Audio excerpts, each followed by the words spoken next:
On a Friday night every spring, something remarkable happens across the United States. Gym floors are covered with rented carpet, paper stars hang from basketball hoops, limousines idle in small-town parking lots and suburban cul-de-sacs. Teenagers, awkward just weeks before, step out dressed like movie stars. For a few hours, America pauses. This is prom night. A ritual so familiar, so emotional, so deeply American that we rarely stop to ask, where did this come from? Why does this one night carry so much weight? And how did a school dance become a cultural milestone? Tonight, we are tracing the hidden history behind the American high school prom, from its elite beginnings to its role as a national rite of passage. I'm Clyde Chester, and this is History of United States. The American prom did not begin with teenagers, it began with adults. In the late 1800s, elite universities, places like Harvard and Yale, hosted formal dances for graduating seniors. They were called promenades. The purpose wasn't romance, it was training. Young men practiced social etiquette, ballroom manners, how to navigate high society. This was preparation for adulthood in a rigid class system. No loud music, no grinding, no rebellion, just formality. By the early 1900s, high schools, still rare at the time, began copying the tradition. But here's the key detail most people miss. Early proms were only for white, upper-class students. Working-class kids, students of color, girls in many districts, they weren't invited. Prom was a privilege, not a right. By the 1920s, America was changing fast. High school attendance exploded.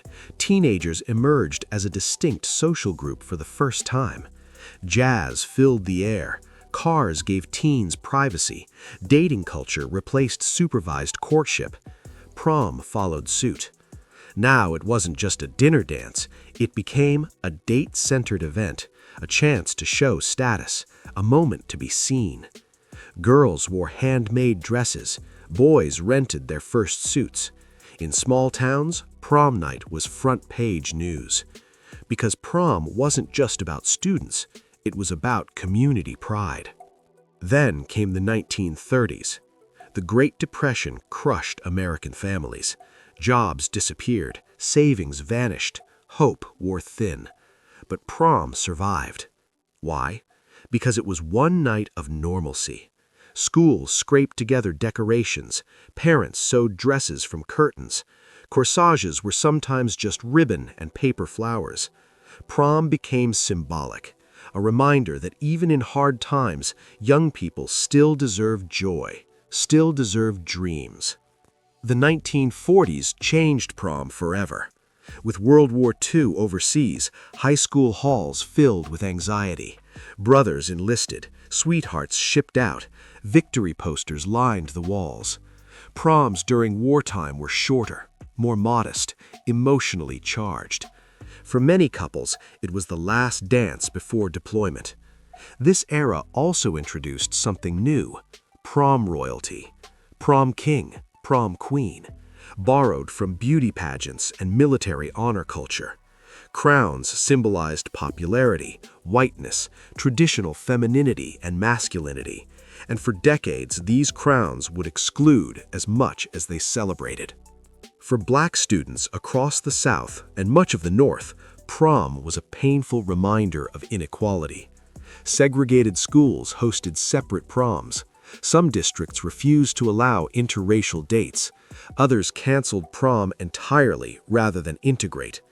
In Mississippi, Georgia, Alabama, and beyond, black families organized shadow proms in churches and community centers.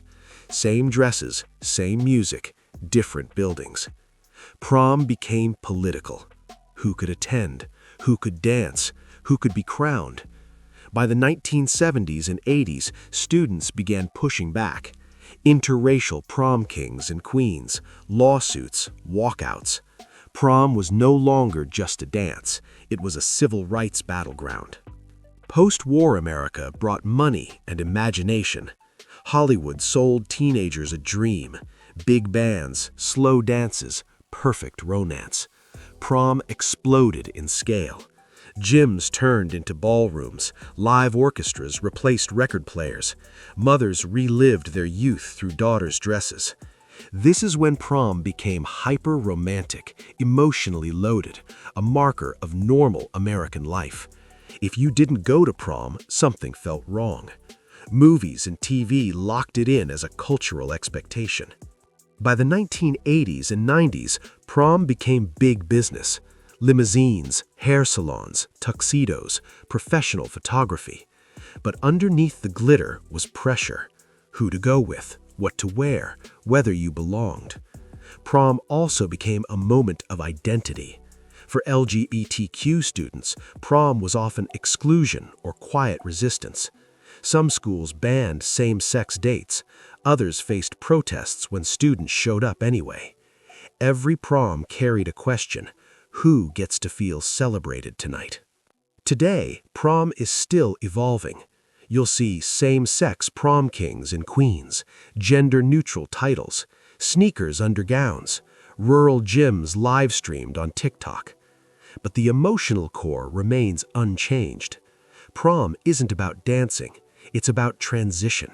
It's the moment when American teenagers try on adulthood for size, say goodbye to childhood, stand at the edge of what comes next. For some, it's magical. For others, it's awkward. For many, it's bittersweet. But almost everyone remembers it.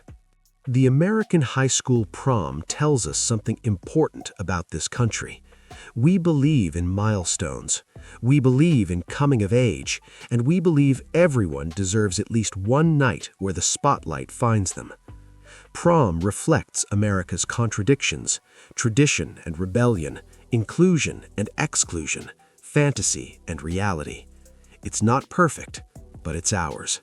A shared memory played out in thousands of gyms, ballrooms, and cafeterias every single year.